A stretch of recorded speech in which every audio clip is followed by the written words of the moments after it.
Amados hermanos, gracia y paz. Vamos a seguir considerando el libro o la epístola a los Colosenses.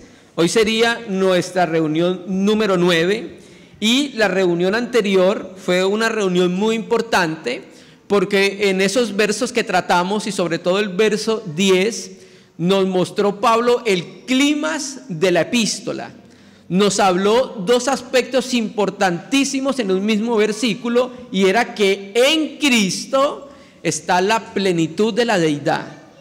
Y en Cristo, por ser la plenitud de la deidad, en Él estamos completos.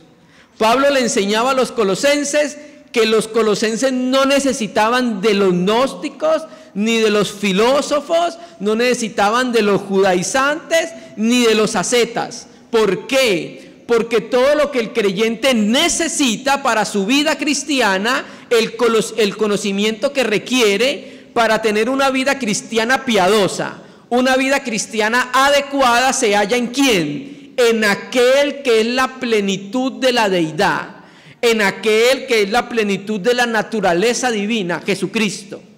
Y como en Él es la plenitud de la deidad, todo lo que nosotros necesitamos para ser plenos se halla solo ¿en quién? En Él. Y entonces, continuando la idea, el apóstol Pablo, nuestro querido hermano Pablo, según la sabiduría que le fue dada por el Espíritu, va a continuar hablando del completamiento que tenemos todos los creyentes en Jesucristo. Pero ahora se va a enfrentar a los judaizantes. ¿Por qué lo sabemos? Verso 11 introduce ahora un nuevo tema y es el tema de la circuncisión. Si lo puede ver en el versículo 11, ¿cierto? Entonces, hermanos, esta porción que vamos a ver en el día de hoy nos va a presentar cuál es el resultado de nuestra unión vital con Jesucristo a través del ejercicio de la fe. El creyente en Jesucristo tiene muchas riquezas, pero muchas veces los cristianos no disfrutamos de las riquezas en aquel que es la plenitud de la deidad porque no lo conocemos, hermano. Y cuando nosotros entendimos esta palabra en Cristo, nuestros ojos fueron abiertos para ver nuestra vinculación, para ver nuestra unión con Jesucristo. Todo el que ha nacido de nuevo está en Cristo porque el Padre lo puso en Cristo y ahora disfruta de todo lo que Cristo es. Por eso el apóstol Pablo en Efesios dice que todos los creyentes fuimos, tiempo pasado, bendecidos con toda bendición espiritual en los lugares celestiales en Cristo. Efesios 1, verso 3. Entonces, los creyentes estamos benditos porque estamos en Cristo. Todos los cristianos, sépalo o no lo sepa, nosotros estamos en Cristo. Amén, hermanos. Entonces, acá en estos 5 versos que vamos a considerar en el día de hoy, aparece 2 veces el pronombre personal autos, que significa él. Recuerde que esta epístola más de 22 veces utiliza ese pronombre personal él, porque Pablo estaba queriendo llevar nuestros corazones hacia él, apuntando nuestros corazones hacia que conociéramos quién es Jesucristo. Pero también me llama la atención en estos 5 versos que vamos a ver, porque aparecen 3 verbos que nos hablan de nuestra unión con nuestro amado Señor Jesucristo. Y los 3 verbos están, 1, en el versículo 12, habiendo sido sepultados juntamente con Él. 1, ese es un solo verbo, sepultados juntamente con Él. El segundo verbo es, fuiste resucitados con Él, segundo verbo. Y el tercer verbo es, os dio vida juntamente con Él. Estos verbos, el apóstol Pablo a través de estos 3 verbos que están en pasado, nos hablan de cuál es el resultado de haber creído en Jesucristo y haberme unido a Él por medio de la fe. Recuerde que el que está en Cristo es una nueva creación, y esa nueva creación comporta muchos aspectos que necesitamos conocer para vivir una vida cristiana a plenitud. En esta ocasión voy a leer desde la Biblia Textual 4, porque hay unas ciertas diferencias con Reina y Valera 60, sobre todo cuando utiliza la palabra pecados. En esta porción, en el texto griego, aparece como delitos, no tanto pecados, sino como delitos. Vamos a leerlo. Verso 11. En él también fuiste circuncidado con una circuncisión no hecha a mano, al despojaros del cuerpo de carne mediante la circuncisión de nuestro amado Señor Jesucristo. Voy a leer el texto griego del primer versículo que estamos considerando, 2, versículo 11, dice: en quien también fuiste circuncidados. No aparece el pronombre personal él, sino en quien. Recuerda que en el verso 11 ya nos dijo que Cristo es la plenitud de la deidad. En esa plenitud de la deidad, en quien estamos completos, también sucedió algo más en el momento del ejercicio de la fe. ¿Qué más sucedió? En quien fuiste también circuncidados, ¿cierto? Entonces aquí Pablo va a cambiar la temática y ahora va a enfrentarse a los falsos maestros judaizantes.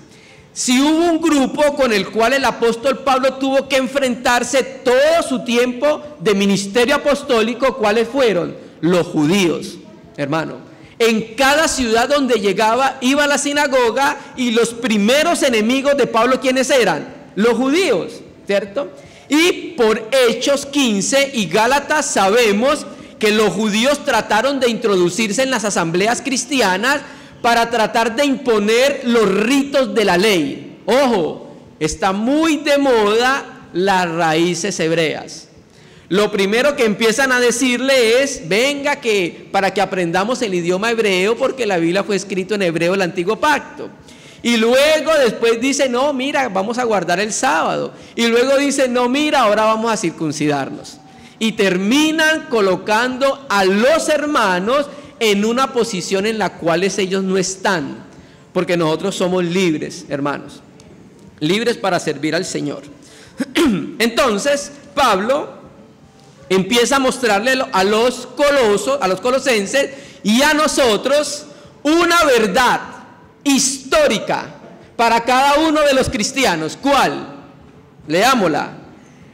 En quien también fuiste circuncidado, amados hermanos.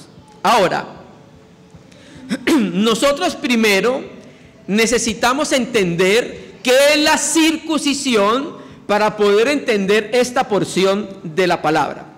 ¿Qué es la circuncisión? La circuncisión en el antiguo pacto fue una señal que Dios le dio a Israel, que lo acreditaba como miembro del pueblo santo de Dios. Era una señal que estaba en su cuerpo, y esa señal la encontramos nosotros ¿en dónde? En Abraham. Abraham es el primer hombre al cual Dios le dice que tiene que circuncidarse. Vamos a leerlo, vamos a primero contextualizar para poder entender esta frase y esta verdad histórica que el apóstol Pablo nos dice que fuimos circuncidados en Cristo. ¿Qué quiere decir eso? Bueno, para entender eso, vamos a entender primero qué es la circuncisión. Génesis 17, vamos a leer los versos 10 y 11. Contextualicemos. Contextualicemos. Recuerda que en el capítulo 16 nació Ismael, el primer hijo de Abraham. Recuerde que Dios le había dicho a Abraham que él iba a tener un hijo, pero no un hijo con la sierva Agar, con la esclava Agar. El hijo lo iba a tener de su mujer, Sara o Saraí. Y resulta que Saraí no esperó el tiempo del Señor el Señor le dijo que iba a tener un hijo, pero ella no veía el cumplimiento, entonces se ideó una manera de poder tener ese hijo. En la cultura mesopotámica de aquel entonces, el que tuviera una sierva, y si el amo de la casa no tenía hijos, llamaba a su sierva, el amo se llegaba a la sierva y el niño que nacía lo recibía ella, era como si fuera hijo de ella. Esa era la costumbre que existía en Mesopotamia en ese tiempo. ¿Por qué lo sabemos? Por el código Hammurabi, una estela de piedra que tenía las leyes de un rey mesopotámico llamado Hammurabi, y ahí existían esas leyes. Entonces Sara, no esperando el tiempo de Dios, en ese momento, porque Sara pues fue una ayuda adecuada para Abraham, pero en ese momento se dejó llevar por su naturalidad, llamó a la sierva, Abraham se llegó a ella y nació Ismael. Capítulo 16. Pero resulta que en el capítulo 17 Dios le dice a Abraham algo. Vamos a leerlo. 17, verso 10-11. Dice: este es mi pacto que guardaréis entre mí y vosotros, y tu descendencia después de ti será circuncidado todo varón de entre vosotros. Circuncidaréis pues la carne. Ojo, esto es lo importante de la circuncisión para compararlo con lo que dice Pablo. Circuncidaréis pues la carne de vuestro prepucio, y será por señal de pacto entre mí y vosotros. A la edad de 8 días será circuncidado todo varón entre vosotros, por vuestras generaciones, el nacido en casa y el comprado por dinero, a cualquier extranjero que no fuere de tu linaje. Entonces, aquí vamos a entender nosotros cuál fue la razón de la circuncisión. Abraham, escúcheme bien, no esperó tampoco la promesa del Señor. Y todo lo que no se hace en fe, y todo lo que no se hace en dirección de la palabra, es producido por nuestra carne y nuestra naturalidad. Ismael fue producido por la naturalidad de Abraham y de Sara, por decirlo así para que entendamos el lenguaje del Nuevo Testamento. Fue producido por el viejo hombre, no fue producido por el Espíritu Santo. Entonces todo lo que no proviene de fe y del Espíritu Santo proviene de Adán. Y entonces por eso en el capítulo 17 ahora Dios le dice a Abraham: vamos a cortar con aquello que produjo a Ismael, porque en la vida cristiana lo que tiene valor es lo producido por el Paracleto, por el Espíritu Santo. Lo demás es producto de la carne. Y Dios aborrece nuestra carne, porque en ella se halla nuestra naturaleza pecaminosa, amados hermanos. Entonces Dios le dice a Abraham: circuncídese, acabe con el poder que lo llevó a producir a Ismael. ¿Listo? Entonces, ¿qué era la circuncisión? Bueno, la circuncisión era cortar un pedazo de carne del hombre. Pablo ve y entiende qué es la circuncisión desde el punto de vista del nuevo pacto. Pablo dice que ahora fuimos circuncidados en Cristo. Es como si el viejo hombre hubiese sido ¿qué? Cortado, amados hermanos, ¿cierto? Volvamos entonces a Colosenses. Ahora leamos el verso.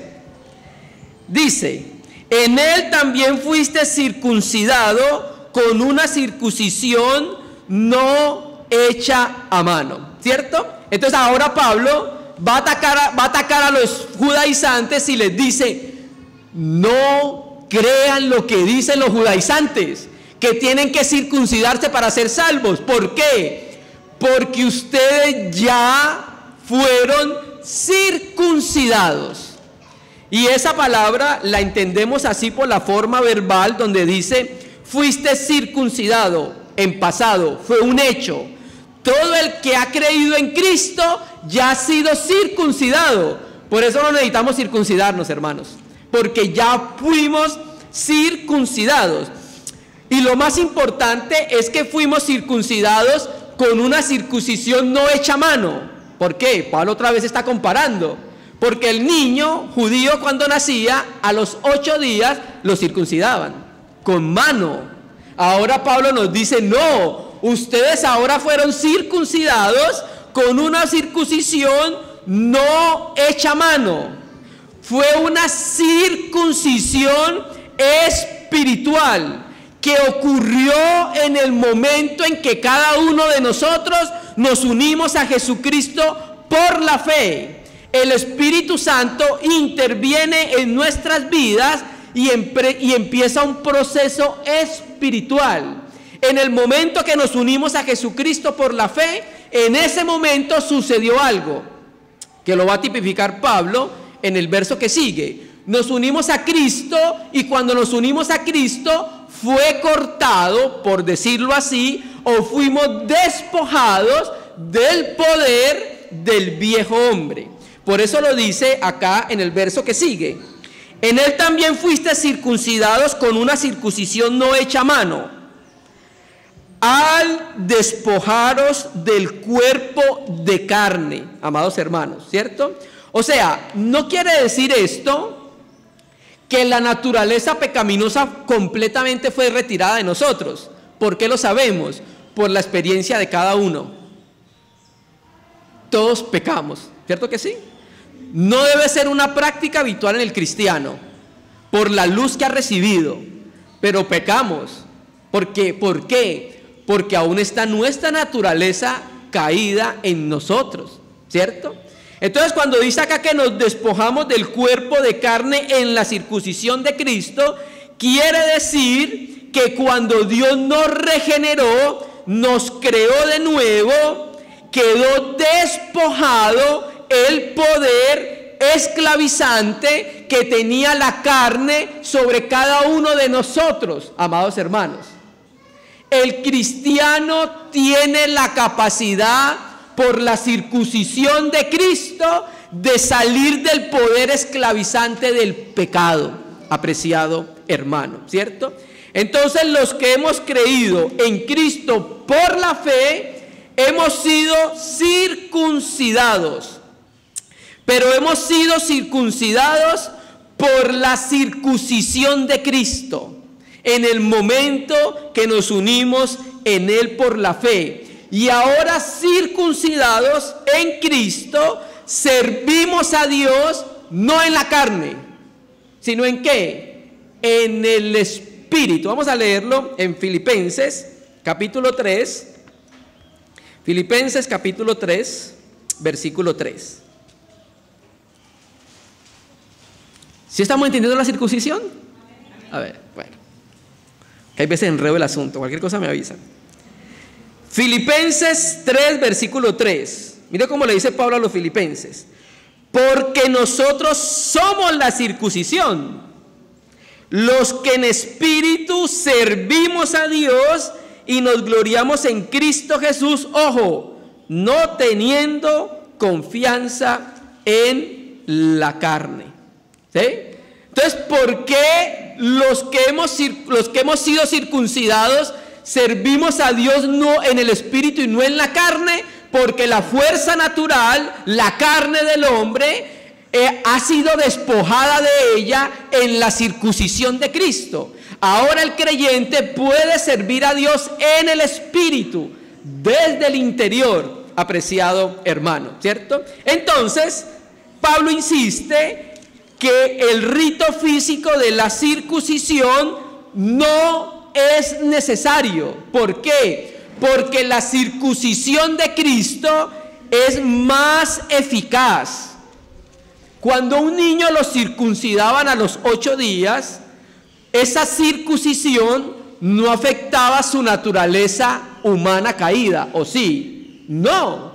El niño no tenía entendimiento, el niño no sabía nada, lo circuncidaban y ya.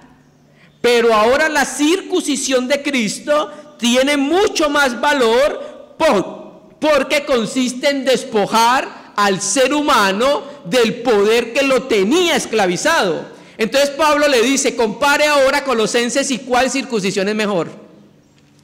¿Cuál circuncisión es más eficaz? ¿Cuál circuncisión lo puede llevar a ser semejante a Jesucristo? la circuncisión espiritual hecha por Jesucristo. La otra circuncisión no les sirve para nada. Les sirve a los judíos para que puedan gloriarse en decir, mira, otro gentil más circuncidado. No sirve para nada. En cambio, la circuncisión de Cristo es muy eficaz, apreciado hermano. Ahora, con todo y eso, también debemos decir algo. Que aunque Dios quería circuncidar la carne del israelita, esa circuncisión tenía una meta. Esa circuncisión tenía una finalidad. ¿Sabe cuál era? Circuncidar el corazón. Lo dice Deuteronomio capítulo 10, versículo 6. Lo que pasa es que los israelitas no entendieron la espiritualidad de la ley, apreciados amados hermanos, ¿cierto? Entonces, esta circuncisión tenía que ir acompañada también con una circuncisión en el corazón, una circuncisión interna que cambiara la manera de ver a Dios, el israelita, por medio de la fe. Entonces Pablo insiste que esta práctica no es necesaria para el cristiano, porque los creyentes en Colosa y los creyentes en Jesucristo hemos experimentado la verdadera circuncisión. ¿Y sabe cómo lo dice Pablo? Siga leyendo su Biblia. Mediante la circuncisión de Cristo. Entonces quiere decir que había otra circuncisión, la de Abraham y la de Moisés. Pero la de Abraham y la de Moisés no era tan eficaz como la circuncisión de Jesucristo, hermano. Mire cómo lo dice Hechos. Vamos a ir a Hechos, capítulo 15. Hechos, capítulo 15, versículo 1, que fue uno de los problemas que se introdujo en la iglesia en Antioquía. Hechos, capítulo 15, verso 1. Pero algunos que habían bajado de Judea decían a los hermanos: si no sois circuncidados conforme al rito de Moisés, no podéis ser salvos. ¿Me entiendes? Entonces esa doctrina, ese pensamiento se había introducido a las iglesias en Colosa. Y Pablo, como buen pastor, defendiendo la grey de Dios, le dice: esa circuncisión no tiene valor. Usted puede hacérsela, pero no le va a servir, porque no tiene ningún poder contra los apetitos de la carne, que más adelante lo va a decir el apóstol Pablo. Entonces, aquí, con este verso, concluimos nosotros que la circuncisión en Israel a los 8 días cortaba un pedazo de carne. ¿Estamos de acuerdo? Pero la circuncisión en Cristo, ¿qué quita? Toda la carne, hermanos, no solo un pedacito. Despoja al creyente del poder esclavizante del pecado en sus miembros. ¿No le parece que es mucho mejor la circuncisión de Cristo? Amén, hermano, lo creemos así, es muchísimo mejor. Entonces mire cómo empieza Pablo con este tema, la circuncisión.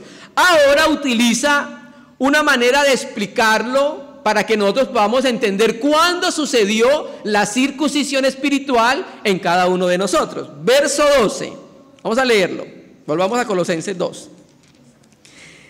Habiendo sido sepultados juntamente con él en el bautismo, en el cual también fuiste resucitado con él por medio de la fe en el poder de Dios que lo resucitó de entre los muertos. ¿Listo? Aquí nuevamente, cuando dice juntamente con él, vuelve a utilizar el pronombre personal autos para referirse a Jesucristo. Entonces, aquí este verso es una explicación del verso anterior, es una especie de comparación. La frase habiendo sido sepultados equivale a la frase fuiste circuncidados, apreciados amados. Entonces el significado sería de este versículo: habiendo sido consepultados con él en el bautismo, fuimos circuncidados. Entonces, ¿qué está haciendo Pablo? Ahora lleva a los cristianos a entender cuándo fue su circuncisión.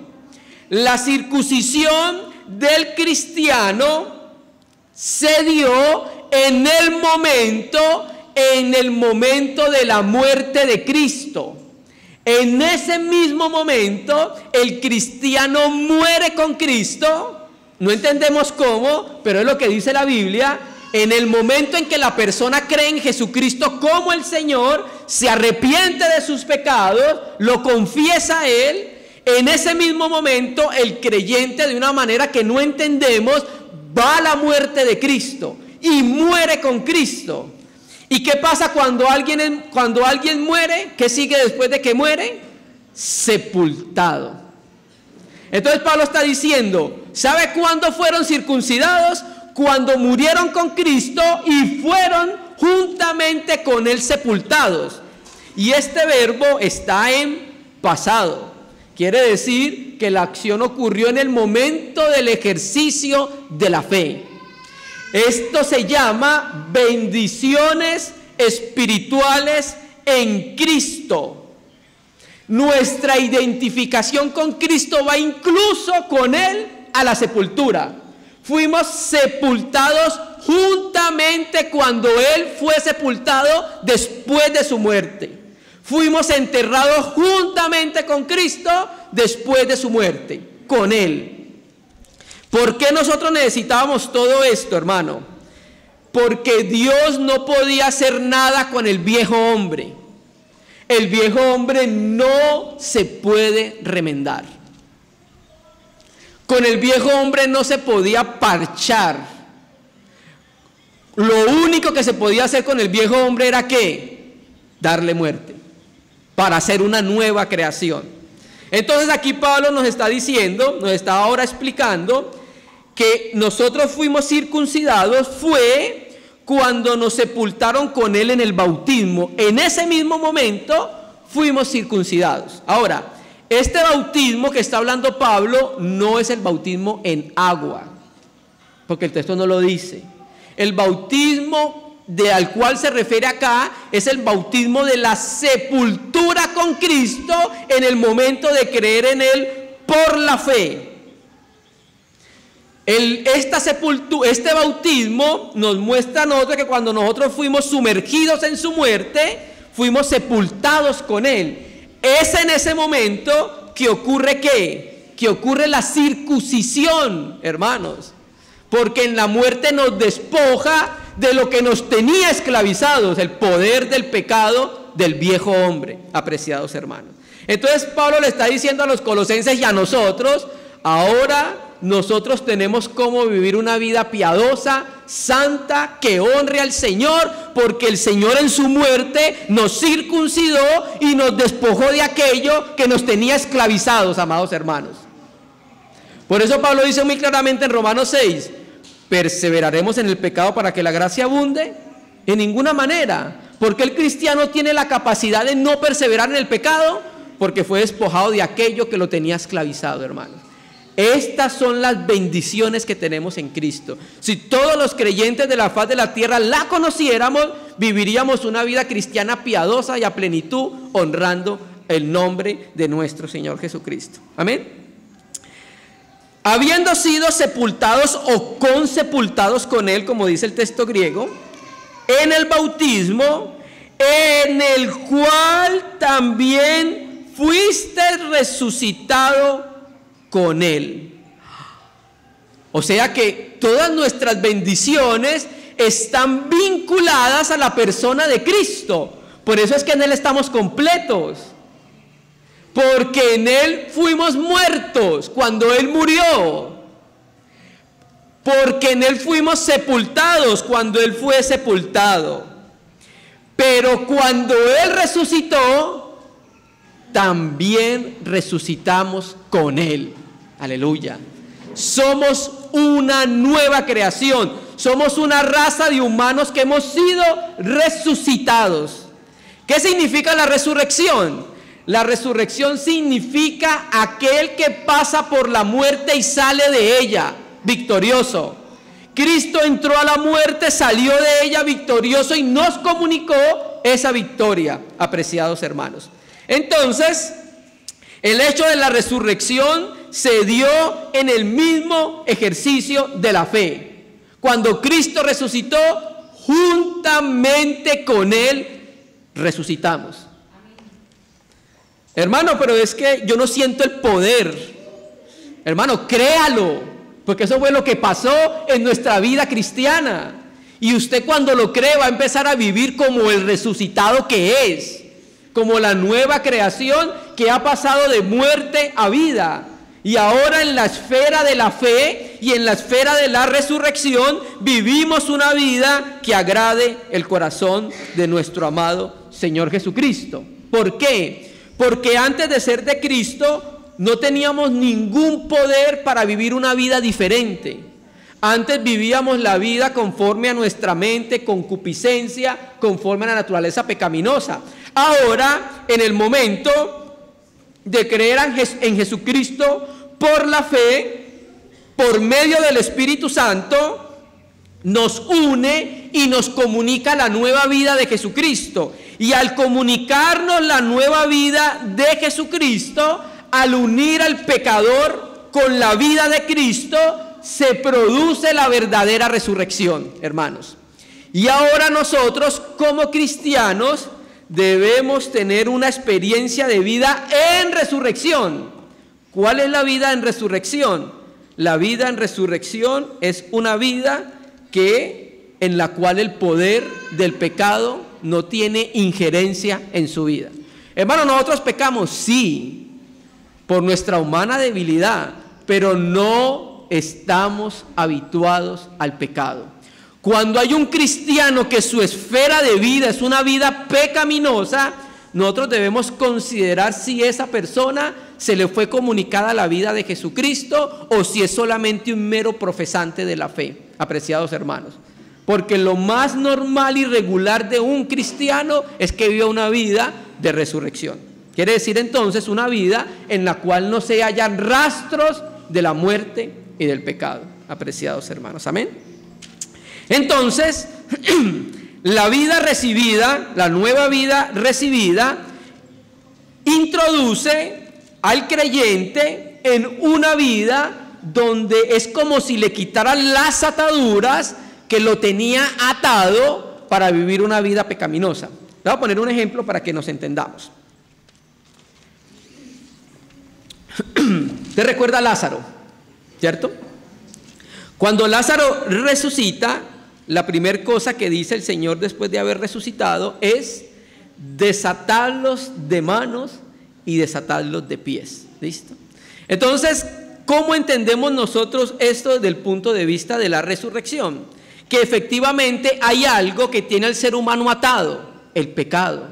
Hay algo que lo tiene atado y lo lleva a una vida pecaminosa. Pero en Jesucristo nos pasó lo mismo que Lázaro. Fuimos desatados del poder pecaminoso que influía en nuestros pensamientos, influía en nuestra mente, y ahora entonces podemos orientar nuestra mente hacia una vida que honre el nombre de nuestro amado Jesucristo. Amén, hermanos. Sigamos leyendo el versículo. Habiendo sido sepultados juntamente con él en el bautismo, en el cual también fuiste resucitado con él. Ojo, todo esto ¿por qué opera? Por medio de la fe en el poder de Dios que lo resucitó entre los muertos. Hermanos, ¿en qué descansa nuestra fe? Nuestra fe descansa en lo que Dios hizo. Nuestra fe descansa en el poder que Dios tiene. Aquí la palabra griega para poder es energías. Entonces la fe del cristiano descansa en el poder que Dios tiene. Dios demostró la eficacia de su poder o de su energía al resucitar a Cristo. De la misma manera, mediante la fe, Dios resucita al pecador de la muerte espiritual y lo une a Jesucristo a través del bautismo. El Espíritu Santo introduce al muerto a través del bautismo y la persona que estaba muerta ahora vive, es declarada justa es declarada santa por el Señor y ahora tiene como finalidad vivir una vida en la fe que agrade al Señor, apreciados hermanos. Entonces nuestra vida cristiana se vive por fe, en fe y para fe. Nosotros tenemos fe en lo que Dios ha hecho. Ese gran poder, esa gran energía que resucitó a Cristo entre los muertos, nos resucitó a nosotros y nos comunica poder para vivir una vida diferente, para vivir una vida que agrade al Señor, para vivir una vida que honre al Señor, para vivir una vida donde no nos dejemos engañar, ni por los judaizantes, ni por los gnósticos, ni por las raíces hebreas, ni por los ascetas, etcétera, etcétera. Apreciado, amados hermanos. ¿Listo? Entonces, vemos que Pablo, concluyendo estos dos versículos, utiliza dos figuras para mostrarle a los colosenses la unión del creyente con Jesucristo y cuáles son sus resultados. Una, la circuncisión, ¿cierto? La circuncisión era un acto físico en el cual se le cortaba un pedazo de carne al niño judío y era introducido a la comunidad de Israel. La circuncisión espiritual habla de la circuncisión del corazón, un acto de fe que producía regeneración en el creyente y lo introducía a la familia de la fe. Y la otra figura era la figura del bautismo. Nosotros debemos entender el bautismo de la misma manera que hacemos el bautismo físico. La inmersión habla de muerte y habla de sepultura, y la salida del bautismo de las aguas habla entonces de la novedad de vida que tiene el creyente. Entonces el bautismo ilustra la muerte y resurrección del creyente. ¿Para qué, hermanos? ¿Para qué cree que Cristo hizo todo esto?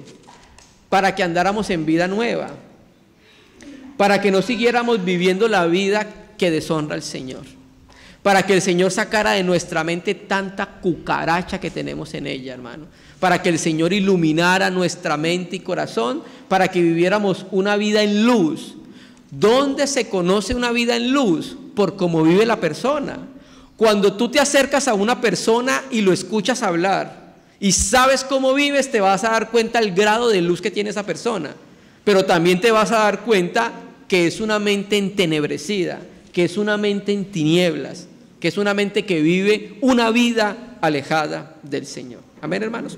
Entonces, estos versos, versículo 10 y el versículo 11, Pablo ha explicado una verdad teológica de lo que Cristo ha hecho en el creyente. Ahora va a hablar de la aplicación espiritual de esas verdades. Verso 13 dice: y a vosotros, estando muertos en los delitos y en la incircuncisión de vuestra carne, os dio vida juntamente con él, perdonándoos todos los delitos. Miren lo que dice Pablo. Pablo le recuerda a los colosenses: mire, antes de ser de Cristo, la humanidad entera toda tenía una condición, y esa condición la entendemos por esta palabra, este verbo donde dice estando. Ese verbo estando está en presente, quiere decir que era una acción continuada del ser humano. ¿Cómo?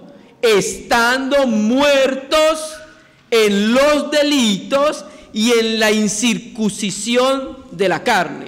Entonces Pablo le dice: mire, ustedes antes y nosotros antes de ser de Cristo, el ser humano se encontraba en un estado continuo de maldad, hermanos, que se manifestaba mediante la constante transgresión de la ley de Dios. Lo que caracteriza al viejo hombre es que constantemente transgrede los mandamientos de Dios. Su experiencia de vida constante es la transgresión de la ley de Dios. Entonces Pablo le dice: ustedes estaban muertos en delitos y pecados, estaban separados de Dios, vivían una vida que constantemente ofendía la ley de Dios y ofendía los mandamientos de Dios. Y le termina diciendo: y vosotros estando muertos en los delitos y pecados, y en la incircuncisión de vuestra carne, otra vez vuelvo a utilizar la palabra, para mostrar la condición de estas personas. Antes de ser de Cristo, una persona es incircuncisa. Coloquemos el ejemplo. Tenemos a Israel, volvamos atrás al tiempo, estamos en el año 600 de la nación de Israel. Israel alrededor tenía más naciones, vivían los asirios, los sirios, los babilónicos, etcétera, etcétera. La nación de Israel se circuncidaba. ¿Cómo llamaban los israelitas a los que no eran circuncidados? Incircuncisos. De la misma manera, los que no han creído en Cristo y no han muerto con Cristo y no han sido sepultados con Cristo, ¿qué son? Incircuncisos, hermano. Por eso Pablo lo dice: y vosotros estando muertos en los delitos y en la incircuncisión de vuestra carne. Entonces aquí vemos el amor de Dios, que aunque estábamos muertos y aunque estábamos transgrediendo la ley de Dios constantemente porque estábamos muertos, ¿sabe qué hizo el Señor?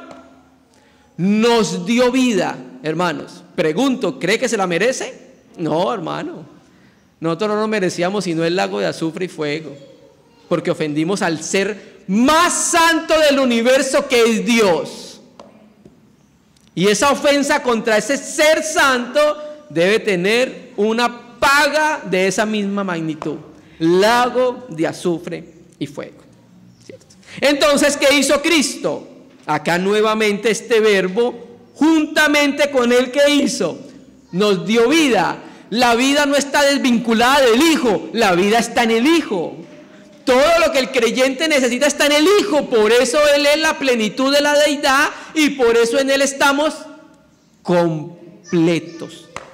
Cuando un creyente, sus ojos son abiertos a ver que está completo en Cristo, no necesita nada más, hermano. Puede vivir una vida cristiana plena, una vida cristiana que honre a nuestro amado Señor Jesucristo.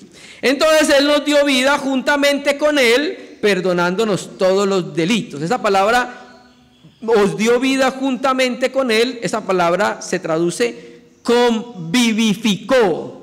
Quiere decir entonces que la vida que el creyente ha recibido viene producto de la vida de Jesucristo. Recuerda lo que dice Primera de Juan: en Él estaba la vida. Entonces el que se une al Señor y el que toca al Señor, se le comunica la vida eterna, porque la vida estaba en el Hijo de Dios. Ahora, mire cómo Pablo lo dice de la misma manera, estos mismos verbos, 2 de los 3 que vimos acá, en Efesios. Vamos a Efesios, capítulo 2, versículo 4.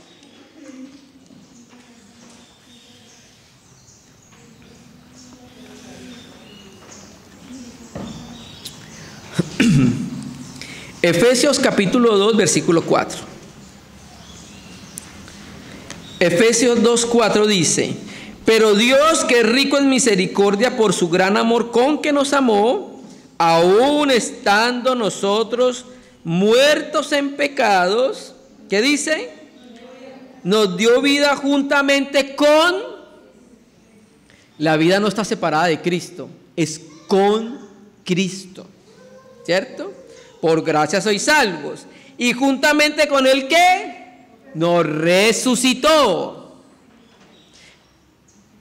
Y asimismo nos hizo sentar en los lugares celestiales con Cristo. ¿Para qué hizo esto?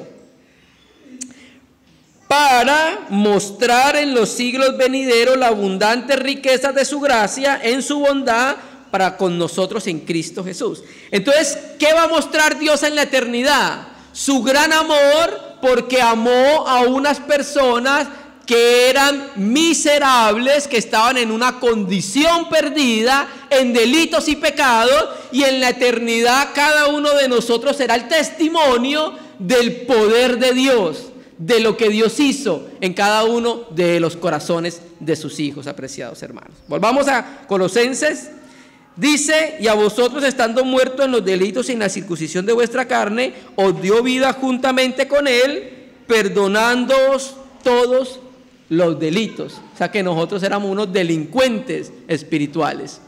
Y el Señor lo que hizo fue, envió a su Hijo para que se cumpliera la justicia de Dios en la muerte de su Hijo, y ahora tiene una base sobre el cual perdonarnos. Verso 14, ya terminando, dice, estoy leyendo Biblia Textual 4, cancelando el documento de deuda con los decretos que nos era contrario, y lo quitó del medio clavándolo en la cruz. Muy importante que entendamos este versículo. Aquí la Escritura muestra primero, esta palabra cancelando. Este vocablo se usaba para indicar la cancelación de un voto, de una deuda, o indicaba el acto de borrar algo que estaba escrito en un papiro. Entonces Pablo tiene en mente el momento de la muerte de Cristo para decir que en ese momento Cristo hizo algo, que canceló. ¿Qué canceló? El documento de deuda con los decretos. Voy a leerlo el interlineal de Francisco La Cueva para que entienda qué era ese documento. Verso 14. Dice, cancelando contra nosotros el pagaré. ¿Usted sabe qué es un pagaré, cierto? Un pagaré significa que usted tiene una deuda, ¿cierto que sí? Bueno, entonces, ese pagaré, ese documento de deuda, tenía unos decretos, ¿sí? ¿Qué decretos tenía? Bueno, ese documento de deuda tenía unos decretos, que los decretos eran la ley de Dios. Esos eran los decretos que tenía ese documento, ¿cierto? Entonces, mira lo que hace la obra de Jesucristo. Anula, cancela las demandas que están establecidas en ese pagaré de deuda, ¿cierto? Esa palabra documento de deuda es la palabra griega heirografón, que significa comprobante de una deuda firmado o pagaré. Ese pagaré tenía unos decretos. ¿Cuál era el decreto? La ley de Dios, los mandamientos de Dios. Entonces, este documento de deuda contenía unos dogmas, los mandamientos del Señor. Y esos dogmas establecidos por Dios era contrario a nosotros. Ojo, ¿por qué era contrario? La ley de Dios es ¿qué? Justa, santa y buena. El hombre no es justo, santo y bueno. Por eso cuando el hombre peca, el mandamiento que es bueno viene a ser muerte para él. ¿Sí lo entienden? Entonces en ese documento de deuda estaban los mandamientos del Dios que las dio. Y la ley servía como acta acusadora contra el hombre a causa del pecado. Entonces esos decretos que eran buenos y eran vida, se convirtieron en muerte para el pecador. Entonces en ese documento de deuda o en ese pagaré de deuda estaban los decretos justos, santos y buenos, que se convertían en elementos acusatorios contra el pecador. Porque el pecador no podía sujetarse a la ley de Dios. Y estaba escrito en la ley que todo el que no cumpliera lo que decía la ley era ¿qué? Maldito. Gálatas 3, versículo 10, Gálatas 3, versículo 11, ¿cierto? Entonces, el transgresor de la ley de Dios es una persona que queda sentenciada a la muerte por transgredir los decretos de Dios. Mire todo lo que es el documento de deuda, ¿cierto? Entonces, ¿qué hace Jesucristo? Recuerde que los decretos, la ley de Dios, establecía que el pecador tenía que morir, ¿cierto? Entonces, ¿qué hace el Padre? Envía a su Hijo, va y muere por nuestros pecados, y la justicia que demandaba el documento de deuda, los decretos que demandaba el documento de deuda, fue pagada, fue cumplida. Por eso Jesucristo en la cruz dijo, consumado es. Esa palabra tetelestai, consumado es, en el griego significa todo está pagado. Entonces, esa es la razón por la cual el Señor Jesús puede cancelar el documento de deuda que nos era contrario a nosotros. Qué precioso que el Señor hizo esa obra a nuestro favor. Unos perdidos, nosotros, que lo ofendíamos, el Señor por su muerte abolió la deuda del pecado. Y dicha deuda y cancelación fue pagada ¿en dónde? En la cruz del Calvario. Por eso lo dice acá entonces. Y lo quitó de en medio clavándolo en la cruz. O sea que la deuda fue pagada y el documento de deuda o pagaré fue cancelado. ¿Por qué? ¿Usted cuándo rompe el pagaré? Cuando ha sido pagado. Cristo pagó en la cruz por el pecador, entonces anuló y canceló la deuda que teníamos. Aleluya. Qué preciosa la obra del Señor, ¿cierto? Y esa palabra cuando dice lo quitó, la forma verbal es en tiempo perfecto. ¿Qué significa un verbo cuando está en tiempo perfecto? Que habla de una acción que se completó hace mucho tiempo, pero los resultados permanecen. O sea que Cristo en la cruz hizo algo y aún permanecen los resultados de la obra de nuestro amado Jesucristo. Entonces, la base para la liberación del cristiano es ¿qué? La cruz. Por eso el creyente, nosotros debemos aprender a vivir una vida cristocéntrica, pero también debemos aprender a vivir una vida cruzcéntrica, de lo cual tenemos que hablar de la cruz de nuestro amado Señor Jesucristo, ¿cierto? Entonces, en la cruz, el acta de acusación el Señor lo toma y lo clava en la cruz y anula las demandas de la ley cuando el Hijo de Dios satisfizo plenamente las demandas que eran para el pecador. Gracias al Señor por esa obra. Verso 15, último verso, terminemos. Y después de despojar en ella, en la cruz, a los principados y a las potestades, ¿qué hizo? Los humilló públicamente al llevarlos prisioneros en desfile triunfal. Por eso traje esta versión de la Biblia Textual 4, porque es muchísima más clara. ¿Listo? Entonces, ahora Pablo va a mostrar a los principados y potestades como sin poder. Recuerda que ya habló en el verso 16 que Él es la cabeza, Cristo es la cabeza de todo principado y potestad.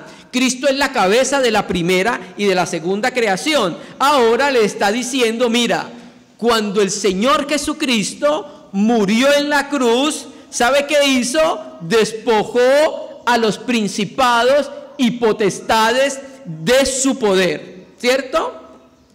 ¿A qué se refiere esto cuando dice que los despojó de su poder?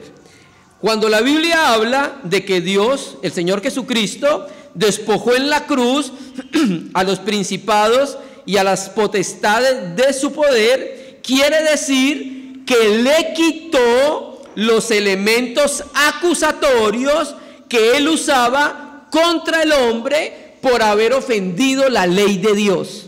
Vuelvo a repetirlo. Cuando dice que le quitó el poder a los principados, quiere decir que le quitó los elementos acusatorios con los cuales se presentaban ante Dios y acusaba al hombre por haber ofendido la ley.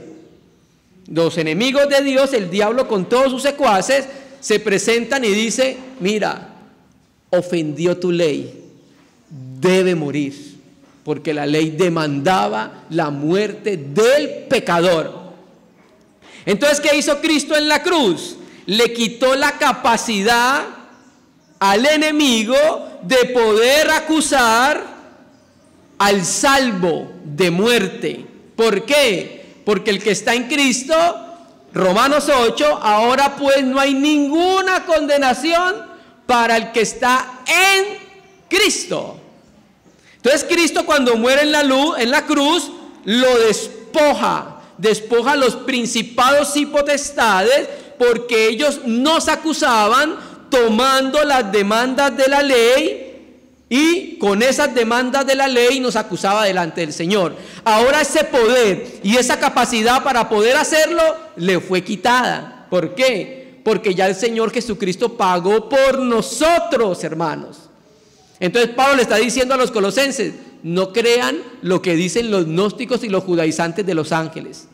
Ellos no tienen ningún poder delante de Dios. Sigue diciendo: y después de despojar en ella, en la cruz, a los principados y potestades, ojo, mire cómo dice esta versión, los humilló públicamente al llevarlos prisioneros en el desfile triunfal.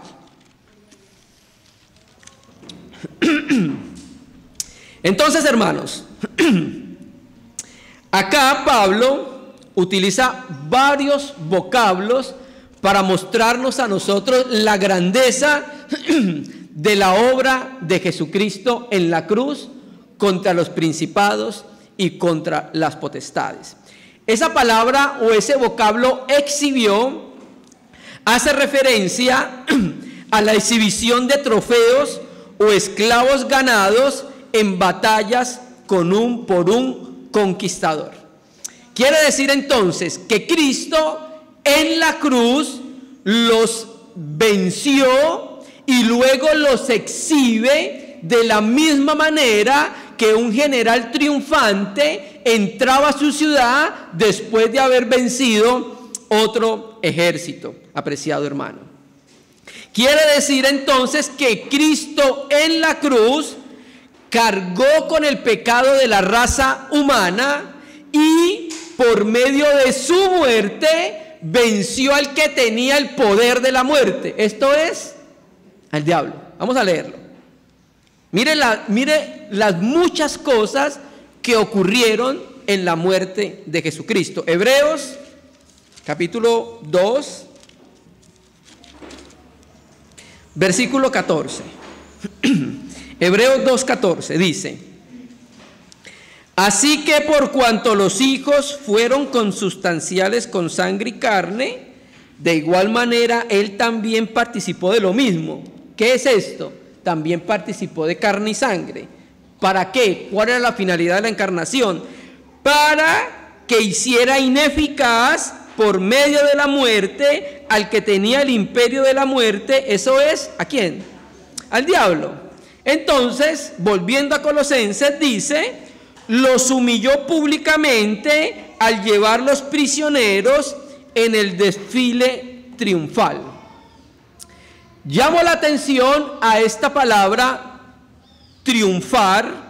En el texto griego es triambos. Esta palabra triambos, escuche bien, viene del latín triumpus, de donde viene nuestro castellano triunfo, y nos está mostrando que uno es el triunfador. ¿Quién? El que triunfó en la cruz, hermanos, ¿cierto? Y esta palabra triunfus hace referencia al desfile que traía el general o el comandante del ejército conquistador cuando llegaba a su ciudad. Entonces el general se iba a la guerra contra otro ejército, cuando lo vencía iba entrando a la ciudad y se hacía un desfile donde él iba triunfante y donde iban detrás de él, ¿quiénes? Los vencidos, hermano. Iban con él todos los que vencieron, todos los que fueron a la guerra, ¿cierto? Pero también al final, encadenados, iban todos los vencidos, hermano. Entonces Pablo utiliza esta palabra que en el contexto grecorromano se entendía claramente para decir qué fue lo que hizo Jesucristo en la cruz. No solo lo venció, hermanos, sino que los humilló públicamente en el desfile triunfal, apreciados hermanos. Entonces Pablo está diciendo que las fuerzas enemigas más poderosas del reino satánico cayeron en la muerte de Cristo. Aleluya. Por eso el cristiano no debe tratar de enfrentarse cara a cara con el diablo. ni nada que le piso la cola al diablo, ni nada de eso. No. El cristiano ya venció en Cristo. Y entonces cuando un cristiano se enfrenta al maligno y trata de enfrentarse en sus propias fuerzas, pues lo más probable es que el resultado será derrotado. Nosotros nos enfrentamos a lo que sea en Cristo, porque Él es el vencedor. ¿No lo dijo? Confiad, yo he vencido al mundo, al diablo y al pecado y a todos. Hermano, que el Señor renueve nuestra manera de pensar por su Espíritu Santo. Amén. Entonces, hermanos, concluimos diciendo que Pablo lo que quería mostrar era, uno, la importancia de la unión con el creyente, con Cristo, a través de la fe. Los resultados que se logran cuando una persona cree en Jesucristo. Pablo utilizó la figura de la circuncisión y del bautismo para describir la unión con Jesucristo. Pero también nos muestra cuáles fueron los resultados y beneficios para el creyente por haber creído en Jesucristo nuestro Señor. Nosotros deberíamos estar muy agradecidos, con M mayúscula, con Jesucristo por lo que hizo con nosotros. Y en respuesta a ese agradecimiento debemos dedicar nuestras vidas totalmente a su servicio, hermanos, como expresión de nuestra sincera gratitud hacia Él, amados hermanos. Ahora de que estamos en Cristo, el cristiano ahora ha adquirido el compromiso de andar conforme a la nueva vida que ahora todos los creyentes poseemos, hermanos. Por eso, hermano, cuando estemos en el tribunal de Cristo, uno de los mayores reclamos que creo que va a haber con los cristianos es: ¿qué hicieron con la vida mía que deposité en cada uno de ustedes?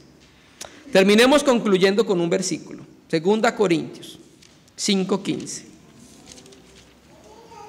2 Corintios 5:15. Dice: